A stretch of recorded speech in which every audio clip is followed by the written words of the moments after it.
ఆఖరి నిమిషంలో చరిత్రని తిరగవేసిన బిగ్ బాస్ అమర్దీప్ అసలు విషయానికి వస్తే వీకెండ్ నాగార్జున అడుగు పెట్టేశారు స్టేజ్ పైకి.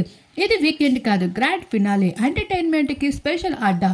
ఈసారి మీ వల్ల మొత్తం బిగ్ బాస్ టీఆర్పీఏ ఎంతలా పెరిగిందో తెలుసా అంటూ టీఆర్పీ రేటింగ్ చెప్పి ఒక్కసారిగా పటాసులు పేలుస్తూ 50 లక్షల ప్రైజ్ మనీని అయితే కిందకి దింపుతూ కనిపించేశారు ఎంతో గ్రాండ్ గా నాగార్జున. ఇక ఫైనల్ కి శివాజీ, అమర్దీప్, పల్లవి ప్రశాంత్ అయితే చేరుకున్నారు. మీ ముగ్గురులో ఎవరు విన్నర్ అవ్వాలనిపిస్తుందో మీరు చెప్పగలరా, దానికి కారణాలు అంటూ అడగడంతో ఒక్కొక్కరు అయితే ఒక్కొక్క అభిప్రాయాన్ని తెలియజేసుకుంటూ వచ్చారు. అయితే ఇక్కడ నాగార్జునతో పాటు స్పెషల్ హోస్ట్ గా గెస్ట్ గా అయితే చిరంజీవి, మహేష్ బాబులు అడుగు పెట్టేశారు. ఇంకా మహేష్ ఎంట్రీతో దద్దరిల్లిపోగా చిరంజీవి ఎంట్రీతో మరింత హల్చర్ మొదలైపోయింది.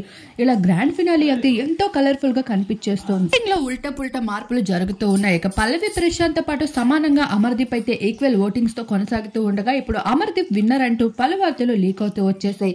అయితే అమర్ కి ప్రైజ్ మనీతో పాటు మరికొన్ని రివార్డులు ఇవ్వడంతో పాటు పల్లవి ప్రశాంత్ కి కూడా మరికొన్ని రివార్డ్స్ తో అయితే ఇద్దరిని విన్నర్స్ గా చేస్తున్నట్లు, ఇప్పుడు ఒకరిని చేస్తే మరొకరు కోట్లాటకు సిద్ధమయ్యే అవకాశాలు కనిపించడంతో ఈసారి ఏసారి లేని విధంగా అయితే చరిత్రను సృష్టించింది ఇద్దరు విన్నర్స్ తో.